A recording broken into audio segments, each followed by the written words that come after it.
So we'll see what happens here in this one as we get ready for the start of the second half in just a couple of minutes. Take a look at some of the stats for St. Ignatius. 12 first downs. Pickerington Central with 9. Wildcats 67 yards rushing. The Tigers 31. Passing yards 211 to 193 in favor of St. Ignatius. Total yardage in the first half, we're just over 500 yards total offense. 278 for the Wildcats. The Tigers with 224. Penalties, we had a few in the first half, combining for 106 yards. Pick Central 8 for 45 and St. I 6 for 61, each with a turnover in the first half. Nick Jensen-Clegg, the quarterback for Pickerington, was 10 of 21 passing for 193 yards, 2 touchdowns. And Eric Williams, 13 of 24, 211 yards and a touchdown. And perhaps with the strong performance early of Eric Williams, we overlooked some of the performances by Jensen-Clegg late in the second quarter for the Tigers. Yeah, he ends the half 10 of 21 for 193, 2 touchdowns and a long of 75. You got to respect the senior bringing his team back, keeping his composure, not getting too overly excited, and keeping Pickerington in this game. And the way this game is turning out, we're going to have a barn burner this second half, Randy. Rushing, nothing to write home about for Pickerington Central. Billy Eakin, 6 carries, 18 yards. Nick Jensen-Clegg, 4 for 9. On the other side, Tim McVeigh, 9 carries, 38 yards and a touchdown. Eric Williams, 9 for 29. And receiving, Jake Raymond, 3 for 50 for an average of 16.7 a catch. Sebastian Smith, 2 for 102 yards and a touchdown. Roger Lewis, 2 for 22 and a score. On the other side, Jake Mooney had 4 for 23. Blake Thomas, 3 for 42. Connor Hennessy, 2 for 78, including one late in the half. And Tim McCoy, 2 for 52 and a touchdown in the first half. So a lot of balance there when it comes to receiving for both of these squads, and even more so, I think, for St. Ignatius. Yeah, they've got Eric Williams back there, who early was just pinpoint accurate, hitting his receivers right in the hands, giving his team a chance to move the ball effectively. And we'll see if he can continue that here in the second half. Tonight's game is brought to you by Chocolate Milk, the favorite of A.J. Trapasso. Refuel with Chocolate Milk. Farmers Insurance, because ready feels so good. East Bay, the athletic sports source. Sports Time Ohio, fans for life. Marathon Oil, fueling the American spirit. Time Warner Cable, the power of you. And my Taco Bell, think outside the bun. And this radio broadcast is a presentation of the Ohio High School Athletic Association Radio Network. Any commercial use, retransmission, or distribution without the express written consent of the OHSAA is strictly prohibited. The announcers on this game were selected by the Ohio High School Athletic Association. For more information, log on to the OHSAA Radio Network section at www.ohsaa.org. All right, adjustments, if any. And you're both head coaches right now. A.J. Trapasso, what do you tell your squad, starting with St. Ignatius? Well, St. Ignatius is going on defense first, and if I was Coach Chuck Kyle, I'd be in the locker room saying, hey, come out with the same kind of enthusiasm you did in the first quarter. You stymied Pickerington's offense. You were able to dictate the pace of play, and you did a really good job. And for Pickerington on the other side, they're getting the ball back. They got some momentum going. They put some points on the board before halftime. Let's see if they can keep that momentum rolling. Tim Schenk has it teed up, going from right to left with a kickoff to start the second half at a gorgeous night for football here at Fawcett Stadium in Canton, Ohio. We can overlook the skyline of Canton, and it is a great night. There is the kick. It is high, it is deep, and it goes into the end zone for a touchback, and we'll bring it out to the 20-yard line for the Tigers on offense. Our thanks to Dr. Dan Ross for being a halftime guest, and also to Dan Lewis, the State Executive Director of Farmers Insurance, for their support as well, too. Here we go to start the second half. 1st and 10 from the 20-yard line. Again, the quarterback resetting is Nick Jensen-Clegg for Pickerington Central, passing at nearly 1,700 yards before this game. From the 20-yard line, he's got Raymond and Meyer to the top of the set. One back in the backfield here on this 1st and 10 from the 20-yard line. It is Pennick. Devon's got the handoff. He gets to the 21-yard line, and check, please. He's going no further than that because he got double teamed on the hits, and the guy that really led the charge was big number 27 coming through. That's Mike Sfatina. Yeah, Sfatina all over the field early in the game. Pickerington tries that fake toss sweep with the counter underneath, bringing it back up through the middle. And like we said early, just not a ton of running room through the middle of the field against this St. Ignatius defense. Gain of 1. It'll be 2nd down and 9 from the 21. Lewis now goes to the top. In fact, it's a triad. Eakin's also up wide to the top of the set, along with Andrew Meyer. Jensen Clegg rolls to his left, guns the pass, and a sliding attempt at a catch, and it's made there by Lewis at the 27-yard line. Looked like he was going into second base and makes the catch for a nice gain. It'll be 3rd down and 3. That was a good job by Roger Lewis going down low to secure the catch. The important part is moving the ball upfield and having positive plays. So mark it at the 27-yard line. 1 minute into the second half. St. Ignatius on top in this one, looking for title number 11 in 11. That's their big phrase this year. The Tigers looking for their first state title in football. 2 wide to either side. 1 back in the backfield for Jensen Clegg on this 3rd down and 3 from the 27-yard line. Do you come with a blitz or do you stay at home if you're St. I? They're coming from the outside. Jensen Clegg on the out pattern. The pass is complete. Can they get it up to the 30-yard line? Raymond dives across the 30-yard line and gets out to the 34 and maybe the 35 and has the first down. That is a tough, long pass to throw for a quarterback. Yeah, Jensen Clegg showing some serious arm strength there, getting that ball out to Jake Raymond and barely getting the play off too. I think Jensen Clegg, that's the second time this half, or during this game, that he's lost track of the play clock, and it's come down to just a few seconds. Gain of 8 on the play. 1st and 10 from the 35-yard line. The Tigers down by a touchdown to the Wildcats. Lewis goes widest to the top. In fact, they'll go with 2 to the top, 1 to the bottom, a wing to the top of the set from the pistol set. Jensen Clegg will dish it off. Eakins lost the handle. The ball is free, still bouncing around, and scooped up by St. Ignatius at the 25-yard line. They come up with the fumble recovery, and they'll get a short field to traverse after the recovery on the play. Was that number 49 that made it? It looked like Zach Baker. Yeah, nice defensive play there for St. Ignatius. They're crowding the line once again, coming out with that defense that has just given the Pickerington offense no room to work. And Jensen Clegg was in too tight of a pitch phase with looked like Billy Eakins there. They just lost the handle. So the turnover gives the ball now back to St. Ignatius. Mark it at the 28-yard line. 1st and 10. Williams going to hand it off to McVeigh. McVeigh is going nowhere. He's brought down for a loss. Back across the 30-yard line. Great pursuit for the Tigers. Among the guys there, J.J. Chawo, the 6'2", 220-pound senior. It seemed like he sped it up a notch late in that first half. Yeah, this defense is getting rolling. They've been notorious for blitz packages, not letting you know who's going to be coming, where they're going to be coming from. And they're doing a good job in that play right there, a loss of almost 5 yards. Tigers now trying to bounce back from their second miscue in this contest. A loss of 5, 2nd and 15 from the eye. The handoff goes to McVeigh. Nearly tripped up at the line of scrimmage. In fact, Boren got a piece of them, and he falls forward inside the 32 to the 31. He tried to kind of hop forward on one leg, but he goes down after a gain of about 2. Justin Boren made that play by beating Stephen Franco so far back into the backfield that it was actually Stephen Franco that tripped up McVeigh. Great play by Bourne, and we already know that he's kind of playing with a bum wing. Jacoby got injured in that second quarter and still out there on a 2nd down. Make that 3rd down now and 14 from the 32-yard line. 2 to the bottom, 1 to the top. Back to throw is Williams. Looks to his left, guns the pass. It's complete inside the 20, down to the 16-yard line. Great pitch and catch that time is Connor Hennessy on the receiving end, and that should be enough to move the sticks after that gain of 15 yards. Yeah, great play there. Eric Williams showing that pinpoint accuracy early again this half, but the big plays are just killing Pickerington. Those 3rd downs, you've got to be able to come up with a stop, especially 3rd and long. Mark it officially right at the 15-yard line. 1st and 10 from there. 1 back in the backfield. That's McVeigh. As they go from right to left to start this 3rd quarter. Toss sweep far side. McVeigh trying to get to the corner. Tries to cut it inside. Gets down to the 10. Still fights. Bounces off 2 defenders to the 5-yard line. How does he do that? And then loses the ball, but I think it falls out of bounds along the far side of the field. McVeigh has done that twice now, AJ, where he's bounced off of 3 would-be tacklers and still continued to gain yardage. Picked up 12 after he fumbles the ball near the sideline. I am very impressed with the running ability of Tim McVeigh.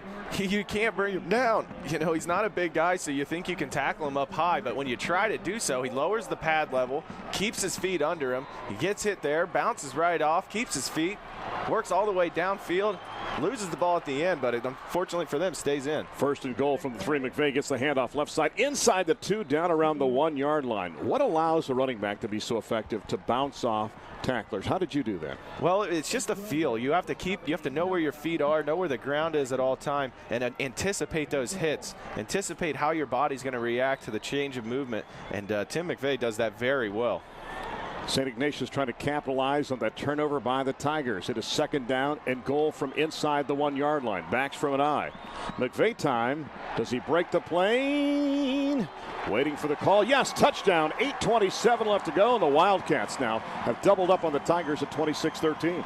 Boy, that's going to be a tough play to stop. The big beefy O-line up front getting a decent push, and McVeigh with that hard running style was able to force his way in there and break the goal line.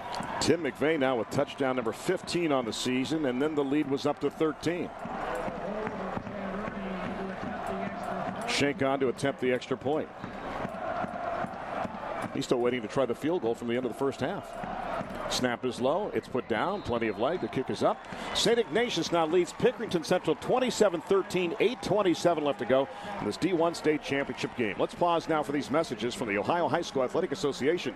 You're listening to the OHSAA Radio Network, brought to you by Chocolate Milk. Hi, I'm Dustin Fox.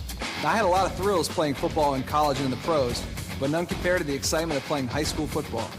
I'll never forget the pep rallies, the bus rides, and playing our rivals before a packed house. Now, for most kids, high school will be the last opportunity to play organized sports, but the lessons learned will last a lifetime. So support high school sports, which helps student athletes become the best they can be on and off the field. This message presented by the Ohio High School Athletic Association. You're listening to the State Football Championships on the Ohio High School Athletic Association Radio Network. Tim McVeigh takes it in from a yard out. A 6-play, 28-yard drive took 1:59 off the clock after that turnover on the short field, AJ. And now the lead is up to 14 at 27-13. The mistakes are really starting to pile up against Pickerington. They're shooting themselves in the foot too many times tonight. But fortunately for them, they're still in this ball game. Not the start they would like, but definitely capable of coming back in this. Who will be the last to enter this ring of champions? Kirtland, Cardinal Mooney, Trotwood Madison, Marion Local, and Norway have already got a chance to hoist the trophy. Will it be St. Ignatius or Pickerington Central? Right now, the Wildcats have the upper hand, up by 14. Shank has it teed up on the far hash at the 40-yard line. Eakins back deep at the goal line. There's the kick. He punches it this time. And Billy's going to watch it hit at the 6 and lose the handle, scoop it up at the 1. Look out. Trapped inside the 5-yard line. Can he get away? The answer is no, he cannot. He gets out to the 6-yard line. That was the perfect placement on a kick. Yes, you love the touchback, but when you can get that tricky bounce inside the 10-yard line, you never know what's going to happen. Well, that's a big mistake on Billy Eakins as a returner. You teach your guys as much as you can. You've got to come up and catch the ball, or at least try to. Letting the ball bounce, especially after a kick where you really can't tell what the rotation on the ball is, it could go anywhere, and on that play it did. Now, the Tigers have a lot of work to do back at their own 6-yard line, and the thing is, for Pickerington Central, the offense has been effective. They just have to watch for the miscues, be it either a penalty or a turnover. That's right. From the 6, they go with a double wing set, one back in the backfield. Jensen Clegg under center is going to hand it off, and an opening off the right side, and they'll advance the ball up to around the 8, maybe the 9-yard line. A short gain of about 3 on the play, setting up about a 2nd down and 7 as Eakins on to carry that time. Greg Basiliga, they brought him in as an extra blocking back out there on the tight end. He looked like he was the wide split guy. Just is not sustaining his block long enough to make this play work. So mark it at the 9. We'll call it a gain of 3, 2nd down and 7 with 7:54 left to go. St. Ignatius with 2 losses on the season. Same scenario for Pickerington Central. The Tigers got him in the first 2 weeks against Moeller and St. X. A triad to the top, a wing to the top, rolling to the left is Jensen Clegg. Looks and guns the out pattern. It's complete across the 12. And look at this. It is Eakins who gets out to the 20-yard line. Again, that half retreat sometimes that you do when you circle back to get that quick out pays dividends there as he gets out to the 20-yard line and moves the chains. I think that's the second time a Pickerington receiver has worked back to the ball like you try and teach all your receivers to do. It allows you to get space between yourself and the defender to make a move right when you catch the ball to get back upfield. Billy Eakins did a perfect job there. Mark it officially at the 19-yard line, 1st and 10 from there. Reminder, you can tweet H.A. Trapasso at Trapasso15. That's Trapasso15, or hit us at OHSAA Sports. 2 wide to either side on this 1st and 10 from the 19. Jensen Clegg, plenty of pressure, guns it back to screen left side, and the catch is made, but the pursuit is there. Raymond made the catch. And you know what? Chad Ernie was on an island because they had 4 guys going straight up the gut. You would think it's a good call with that screen, but Ernie stayed home and made a great hit on Raymond for a loss. Yeah, the only guy that's not accounted for in the backfield, number 5, Chad Ernie, 5'10", 190-pound senior, came flying through. His pursuit angle was perfect, and he closed the gap in a heartbeat. So it's now a loss of just about 5 on the play. It'll be 2nd down and 15 with the ball back just past the 13-yard line. Jensen Clegg pump fakes, rolls to his right, and throws it away. St. Ignatius is asking for a flag to be thrown there, but the question was, how far out was he? Was he outside the tackles when he made that throw? It looked like he was. Edward Cleveland coming in strong, making a hit on Jensen Clegg. Ooh, not a whole lot of time to work back there for Pickerington right now.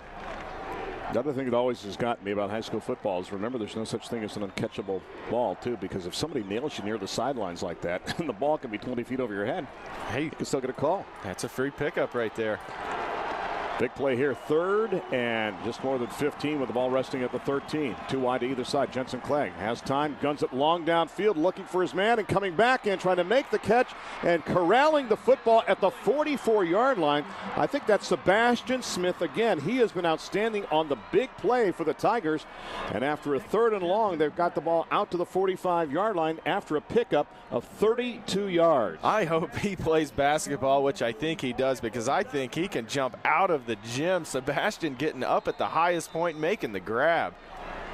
So much for just being a starting DB, huh? I guess so. 1st and 10 from the 45. 2 to the bottom, 1 to the top, but back to either side of Jensen Clegg. Is it a running play? Not this time, unless he keeps it, because the pressure's on and he's going nowhere. There's a scrum that breaks out at the 39-yard line, and they try to rip the football free as he was sandwiched there among the first guys to make the hit. Zach Ryan, he's had a great contest defensively, the inside linebacker for the Wildcats in this game. Yeah, this defense is just wearing down the offensive line for Pickerington. They're having trouble sustaining blocks, giving Jensen Clegg some time to throw, and they even kept 2 running backs back there to help block for that play, and it still didn't matter. The pressure got to him. 2nd down and 15. Single receiver to the top, a pair to the bottom. Again, 2 backs in the backfield. Jensen Clegg looks, he's going long downfield. The pass is underthrown. Is it picked off? It is at the 27-yard line. Interception is made on the play by Thomas Fanning, and Fanning had a pick last week against Whitmer. He's got 4 interceptions now, 1 good for a touchdown, and the Wildcats again forced that turnover from the Tigers here in the 3rd quarter. Throwing the ball up for grabs to Andrew Meyer, who's not quite as tall as Sebastian. Not able to go up and get it at its highest point. Tom Fanning coming up with a great play, getting his body in between himself and the receiver and the ball, going up and getting the ball for the interception. 1st and 10 from the 28-yard line for the pride of Cuyahoga County. Backs from an eye. Play action. Williams looks, wants to gun it downfield. On the out pattern for Mooney. The pass a little strong, falls incomplete. Coverage on the play by Jordan Gaines. Well, you look at this offense for St. Ignatius, and you have to say it's been extremely efficient. And Eric Williams has done a masterful job with his team. I mean, we talked about the fact that he transferred in, but in recent weeks, you kind of sense that they did just enough to get by. But I would use the term explosive at times for this contest for St. Ignatius in this game. Combination of the running of McVeigh and Williams is a runner too, and then the wide outs, and also hitting the pass to the tight end Thomas a few times. And they've been opportunistic too, forcing some turnovers and taking advantage of those. Williams from the gun looks, the quick pop, and the slant is complete on the play. It goes to number 9. Hennessy makes the catch out to the 34-yard line. Big hit there by Marcus Milton, letting that receiver know he's not going to give up the middle just that easy. But yeah, you're right. You surround the Eric Williams, who has that pinpoint accuracy capability. You surround him with weapons, and he's a dangerous quarterback. Forward progress just across the 35, near the 36-yard line. A late ad on the field now as Zach Ryan's going to check in at fullback. So he comes in. Mooney goes wide to the bottom. 1 wide out to the top now. And his third down and 2 play from just past the 35. McVay's got it, gets the handoff. McVay has the first down and more to the 40, the 45, and nearly gets away, and an ankle tackle brings him down at the 49-yard line. Otherwise, he's still running as the hit is made on the play by number 7 for the Tigers, Sebastian Smith, after that gain of 13 yards. Yeah, Sebastian Smith hanging on for dear life to the leg of Tim McVay, dragging him an extra 5 yards, picking up the first down, bringing in that fullback for a reason. The Wildcats would love nothing more than one more touchdown and get that cushion out to 3 scores late here in the third quarter, up 27-13. McVay's got it, lost the handle, it pops up in the air, and it's scooped up by whom? The Tigers say they have it at the 49-yard line, and they say St. Ignatius has it. As it looked like there was dual possession perhaps at the bottom of the pile, but a Tiger is the one that hands the football up to our official from the bottom of the stack. Is that Jacoby? No, it's not number Jacoby. 22. Yeah. That is Isaiah Richmond. Interesting play there. I don't know how that ball came out. What popped straight up. He lost the handle at the beginning, and then one of the guys going back towards the backfield to block for him knocked the ball in the air. And it looked like it was simultaneous possession. Goes to the offense. Williams straight back to throw on this play. Underneath goes to Thomas to tie it in.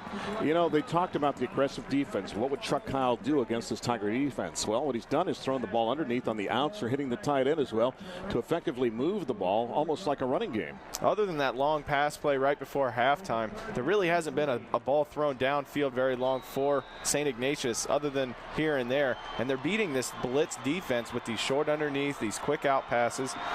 It's working effectively. Gain of 8. It's now third down and 2 from the Pickerington 44-yard line. Handoff McVay, no doing. He's brought down right at the 44 as he got sandwiched as he hit the line of scrimmage. They hit him high and hit him low. Bourne got him low. And let's see if that's Eakins who got him high.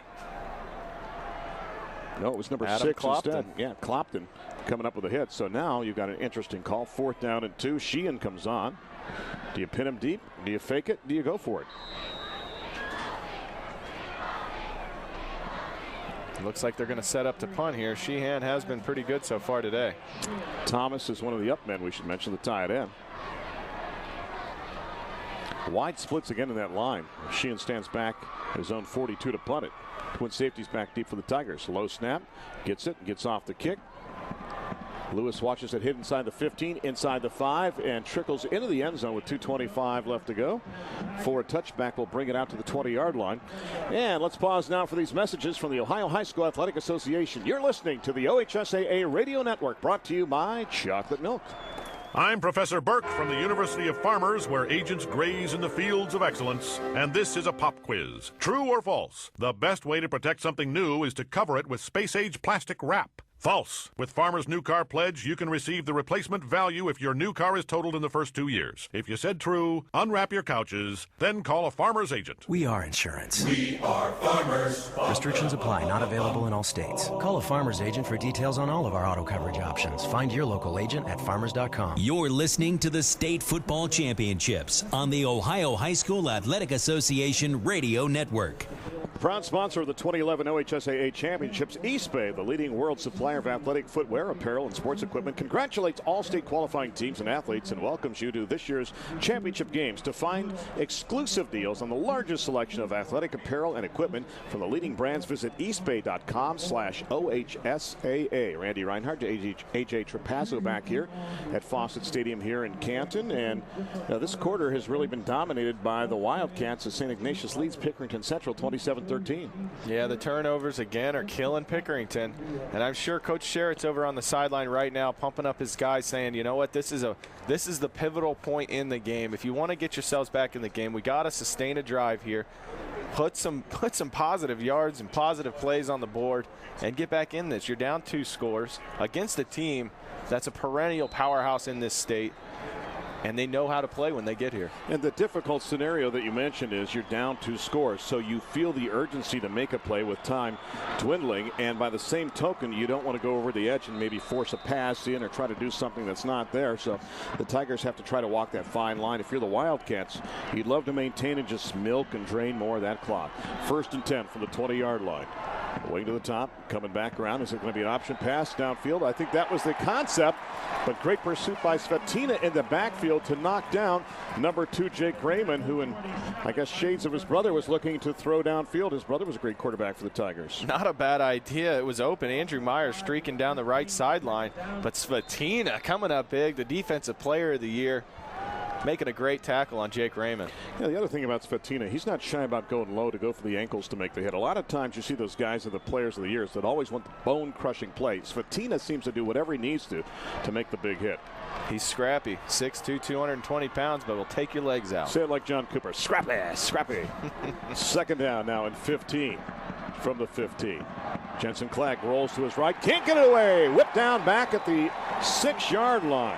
And again, it is Mr. Ryan coming through to make the hit. Zach has had about 5 or 6 solid plays in this contest, and he is a 6', 200-pound senior. I tell you what, when he combines with his cousin Michael, they're a great 1-2 punch. Yeah, I'll tell you what, the offensive line is just overwhelmed right now with the defensive packages that are being put together by St. Ignatius. Pressure on these plays. There's no time to get done what they're trying to get done. And now they're forced into a 3rd and 20 yards, trying to pick up a first down. This is going to be difficult. 259 yards total offense for the Tigers, 334 for the Wildcats. 2 wide at the top of the wing that way. Jensen Clagg will just keep and get it across the 10-yard line. Looked like a direct snap, maybe. Yeah, it was instead. And the player that got the direct snap for the Tigers is down at the 10-yard line. Is that Eakins, perhaps, that got the direct snap? It is. He's still down on the field at the 10-yard line, signaling to his teammates with 39 ticks left to go. And some medical attention will come out right now to take a look at him. Looks like a right shoulder. It did look like he came down a little bit awkward after the end of this play. Yeah. Svetina helping to make the hit on the play along with Rustam Corey, and he's on his feet and coming off the field. So now either way, it's a punting situation for the Tigers, down by 14 and down to 39 seconds left to go in this 3rd quarter. Ignatius still leading in the total offense category. We mentioned Pickerington at 257. St. Ignatius 334 yards. The Wildcats 93 yards on the ground, but 241 yards throwing the football. And on the campaign, you know, they average 156 yards throwing. So their total offense per game is 270.9, and well above that still with a quarter left to go with 334 yards offense. Ellis to punt, standing 3 yards deep in the end zone. High snap again, pulls it down, pressure on, gets off the punt. And fair catch is called for and taken right at the 39-yard line by Chad Ernie. That's marked officially at the 38. That's the 2nd time we've seen a high snap tonight. Nick Ellis doing a great job corralling the ball first and getting the ball away. Down to 25 seconds left to go in the 3rd quarter. Let's see what Eric Williams and company opt to do. You would contemplate that perhaps it's time for a little bit more of one Tim McVeigh in this contest, who had a good game, 17 carries, 64 yards, a couple of touchdowns. He's not going to break the big one normally. His long so far in this game is 14, but we mentioned many times he bounces off defenders. He gets the snap on a jet sweep to the 30, to the 25, the 20. There's the big run inside the 10-yard line and collared down at around the 6. It is McVeigh time, and boy, he beats his long to 14 and gets it all the way down to the 6-yard line for a 1st and goal with 16 seconds left. And hunted down by Taco Charlton. But as soon as you say that, 32-yard gainer, big play right out of the gate by Tim McVeigh. Well, you sensed it with his opportunity to shine, and he found that opening left side on that little jet sweep and took it all the way down to the 6-yard line. And I think St. Ignatius will be content to let the clock run and end the 3rd quarter, be up by 14 and a chance to make it more when they start the final stanza. The crowd from the Cleveland area on their feet. We have played 3 quarters in this contest. 27-13 St. Ignatius leads. Let's pause now for these messages from your local station. You're listening to the OHSAA Radio Network, brought to you by Chocolate Milk.